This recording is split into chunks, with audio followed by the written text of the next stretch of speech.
شیطان مردود کی شدید خواہش تھی کہ حضرت آدم علیہ السلام اللہ تبارک و تعالیٰ کی نافرمانی کریں اور سزا کے مستحق قرار پائیں۔ پھر شیطان مردود نے ان دونوں کے دلوں میں وسوسے ڈالنے شروع کر دیے تاکہ ان دونوں کی شرمگاہیں جو ایک دوسرے سے پوشیدہ تھی وہ بے پردہ ہو جائیں۔ پیارے دوستو، روایات میں آتا ہے کہ حضرت آدم علیہ السلام اور اماں حوا رضی اللہ تعالی عنہا کا لباس جنتی لباس تھا اور ان دونوں کے سروں پر تاج بھی تھا، اور ایک دوسری روایات کے مطابق حضرت آدم علیہ السلام اور اماں حوا رضی اللہ تعالی عنہا کا لباس جنتی درختوں کے پتے تھے جن سے ان کا ستر ایک دوسرے سے پوشیدہ تھا۔ اب شیطان روز ان دونوں کے دلوں میں یہ وسوسہ ڈالتا کہ وہ شجرہ ممنوعہ کے قریب جائیں اور جس پھل سے اللہ تبارک و تعالیٰ نے ان دونوں کو منع کیا ہے وہ پھل کھائیں۔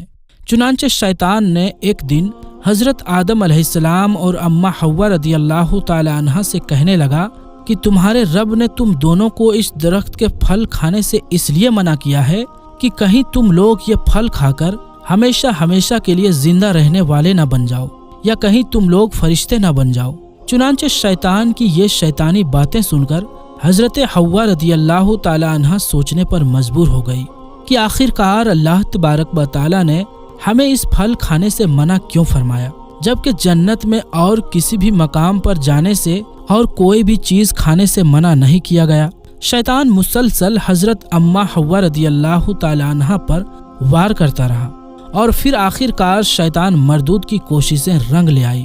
شیطان مردود نے حضرت حوا رضی اللہ تعالی عنہا کو پھل کھانے پر راضی کر لیا۔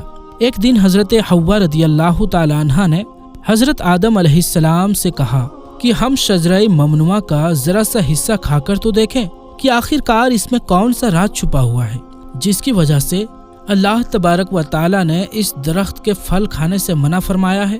شروع میں تو حضرت آدم علیہ السلام نے مکمل طور پر حضرت حوا رضی اللہ تعالی عنہا کو اس درخت کا پھل کھانے سے منع فرما دیا، لیکن پھر حضرت حوا رضی اللہ تعالی عنہا کے مسلسل اصرار پر حضرت آدم علیہ السلام بھی اس پھل کو کھانے پر راضی ہو گئے۔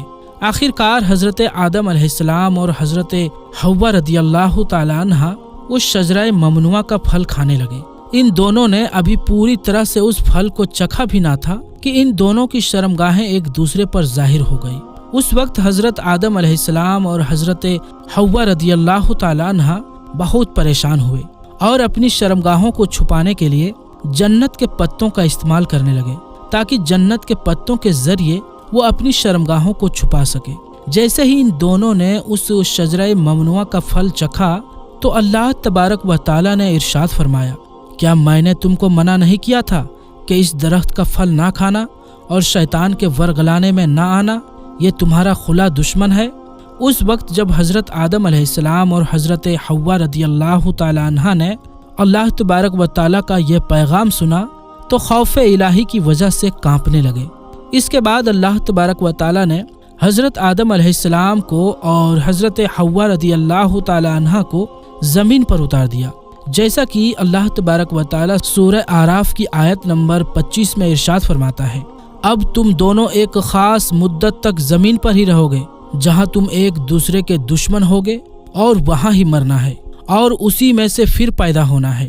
پیارے دوستوں، روایات میں آتا ہے کہ حضرت آدم علیہ السلام کو ہند میں اتارا گیا جبکہ حضرت حوا رضی اللہ تعالی عنہا کو جدہ میں اتارا گیا۔ جیسے ہی یہ دونوں زمین پر تشریف لائے تو ایک دوسرے کو ڈھونڈنے لگے لیکن ایک دوسرے کو تلاش نہ کر پائے۔ روایات میں آتا ہے کہ جب حضرت آدم علیہ السلام جنت سے زمین پر تشریف لائے تو آپ کے پاس حجر اسود اور جنت کے پتے بھی تھے جن کو انہوں نے زمین پر پھیلا دیا۔ حضرت ابن عباس رضی اللہ تعالی عنہ سے مروی ہے کہ حضرت جبرائیل علیہ السلام حضرت آدم علیہ السلام کے پاس تشریف لائے اور گندم کے 7 دانے اپنے ساتھ لے کر آئے۔ حضرت جبرائیل علیہ السلام نے اس گندم کے دانوں کو حضرت آدم علیہ السلام کو دے دیا تو حضرت آدم علیہ السلام پوچھنے لگے کہ یہ کیا ہے؟ تو حضرت جبرائیل علیہ السلام نے عرض کیا، یہ اس درخت کا پھل ہے جس سے آپ کو روکا گیا تھا لیکن آپ نے تناول فرما لیا۔ تو اس وقت حضرت آدم علیہ السلام نے فرمایا کہ اب میں اس کا کیا کروں؟ تو حضرت جبرائیل علیہ السلام نے عرض کی کہ ان دانوں کو زمین میں بو دیجئے۔ حضرت علامہ ابن قصیر لکھتے ہیں کہ حضرت آدم علیہ السلام سے جو خطا ہوئی تو حضرت آدم علیہ السلام اس خطا کی معافی کے لیے اللہ تبارک و تعالیٰ کی بارگاہ میں ایک لمبے وقت تک روتے رہے اور اللہ تبارک و تعالیٰ سے معافی مانگتے رہے۔ چنانچہ ایک دن اللہ تبارک و تعالیٰ کو حضرت آدم علیہ السلام کی گریہ زاری پر رحم آیا، تو اللہ تبارک و تعالیٰ نے حضرت جبرائیل علیہ السلام کو حضرت آدم علیہ السلام کی طرف بھیجا کہ جاؤ اور حضرت آدم علیہ السلام کو معافی کی خوشخبری دے دو۔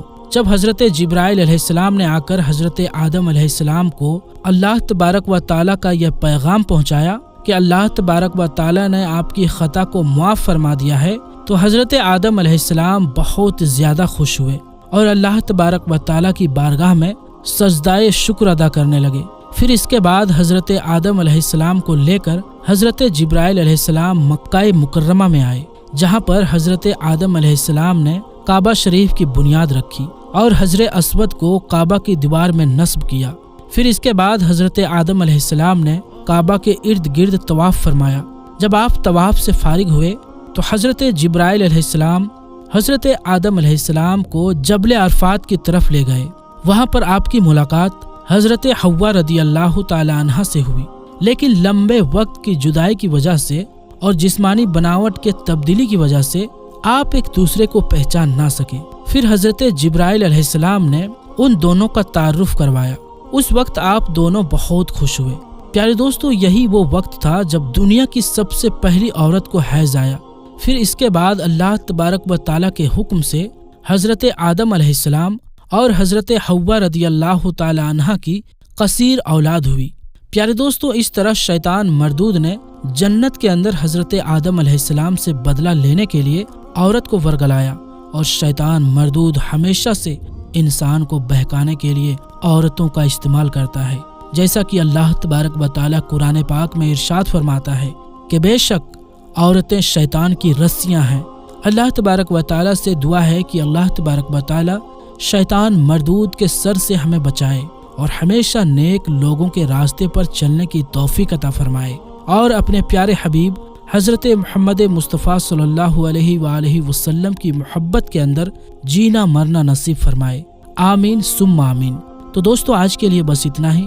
انشاءاللہ ملیں گے اگلی ویڈیو میں، تب تک کے لیے السلام علیکم، اللہ حافظ۔